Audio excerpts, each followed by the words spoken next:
This fine gentleman, French member of parliament Raphael Glucksmann, says the U.S. should give back the Statue of Liberty because we don't really deserve it. Let's talk about it. How's everybody doing? My name is Anthony Brian Logan, and today we got to talk about French member of parliament Raphael Glucksmann going on television and requesting that the United States return the Statue of Liberty to France because we don't really deserve it. We despise it, all this, that, and the third. Now, look, I understand, Raphael, you want to go viral. Everybody want to go viral. 15 minutes of fame. I get it. You want your attention. But, bro, France, I mean, come on. Nothing against the French. Shout out to the French. Parlez-vous français, all that good stuff. But come on. I can understand if maybe it was the UK. They get on there, they parade their king around. They bring out Johnny Cake +8. They bring out the powdered wigs. Whatever they got going on, I might pay a little bit of attention for about a minute, maybe 2 minutes. I don't remember, oh, we defeated y'all in the 1700s, so who cares? But the French, why would I pay you any mind, bro? You should have just not said a word. Like, I don't understand why you would do this. Now, before I go any further, let's get into a news clip. I will place this clip and everything else, including my man speaking in French, which is not the language of the world. But I will link to that video and this one and everything else in the box. If you're on IG, visit a link in the bio, go to the corresponding article on the website. But without further ado, let's go ahead and roll it. Now, a French politician has asked the U.S. to return the Statue of Liberty. At a convention, French Eurodeputee Raphael Glucksmann has said that France should take back the Statue of Liberty because the U.S. no longer represents the values that led France to offer the statue. Listen to this. First, give us back the Statue of Liberty.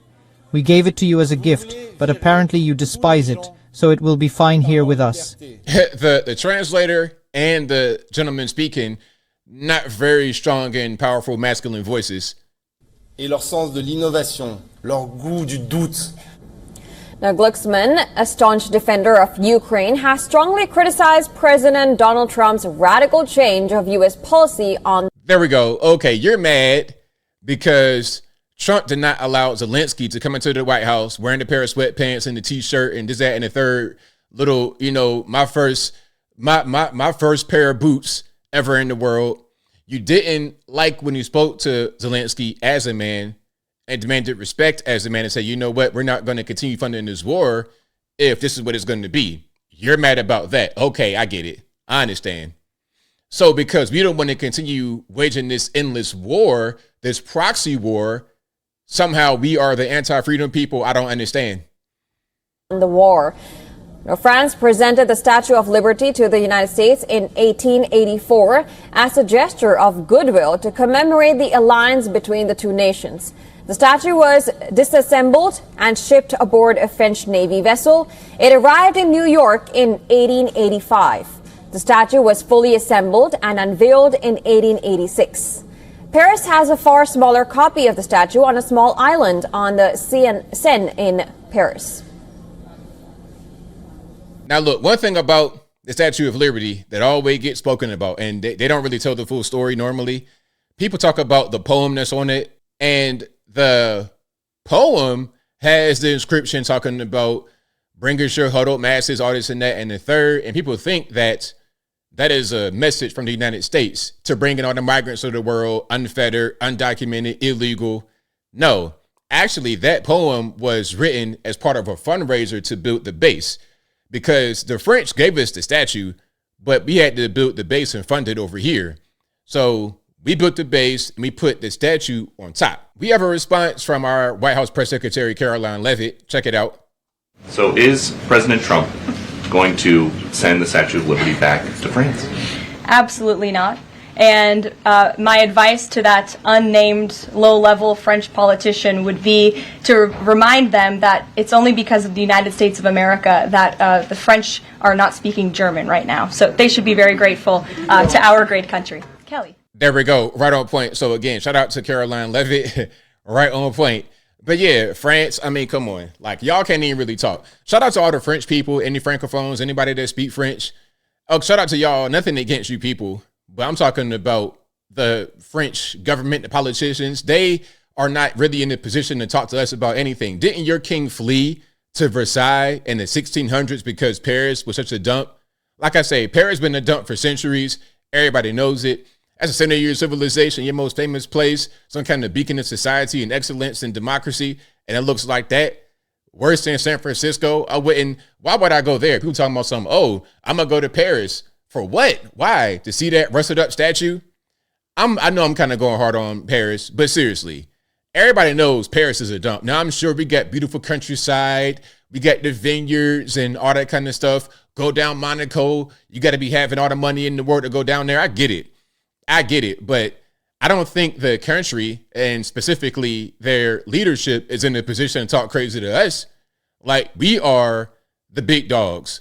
Without us, where would Europe be? Without the United States, Europe would pretty much be Russia. Or in Germany, Russia, the same kind of people. Y'all be controlled by them. You got to be thankful to the United States for upholding the West. Without us, there is no West. We go back to 200 years ago, pretty much right overnight. But as I close, I want to say this. Shout out to everyone who understands that this man is just talking out of his neck, talking crazy. I mean, come on, really? France, y'all not really, surrendering right flags. Don't even do that. Don't do that.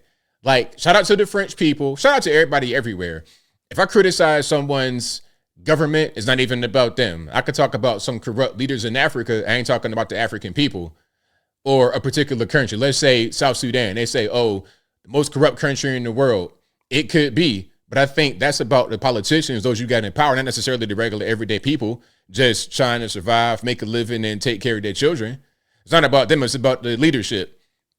Look at your prime minister or president, whoever it is, Macron, and the granny wife. I mean, it's kind of strange over there. It's kind of strange. So the politicians, these are people I focus my energy on. And you got a member of parliament talking crazy on television.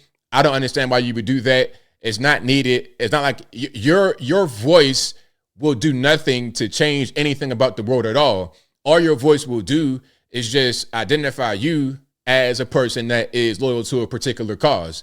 And obviously, in this case, you want to be aligned with Ukraine because you're aligned with that part of Europe. You guys want to keep what you got going on, and you want to use us to do it, but it's got to be some kind of fair exchange. It can't just be y'all leeching off of us and we do all the work while we don't get anything in return. And I think I'll leave that right there for now. And what say you? What's your opinion about this French member of parliament talking crazy about the United States? Does it really matter? I mean, France, come on. Like, give me a really big dog. Xi Jinping say something. Okay, now I'm listening. Okay, Vladimir Putin, Xi Jinping, maybe even the UK, if they say something, maybe I might listen a little bit. But definitely China, Russia, US. That's the top three right there. Anybody else? I mean, I got to get in where you fit in. Don't be trying to, like, you're talking to people that's way on top of the hill and you at the bottom of the river. As I can't even really hear you for real. But whatever your thoughts are, let me know in the comments below. You guys know where I'm at. I don't like people trying to disrespect the country. This is my country. And this is my parents' country, my grandparents' country, my great. We go all the way back to the beginning. All the way back to the beginning. I'm from Virginia, the original Virginia. We go all the way back to the beginning, 1600s. So what are they really going to say to us? Like, if you can become us, then you get to say something. But until then, let's keep quiet. Whatever your thoughts are, please let me know in the comments below. And that's all I got to say for this video. If you like what you heard, please comment, rate, share, and subscribe. Peace.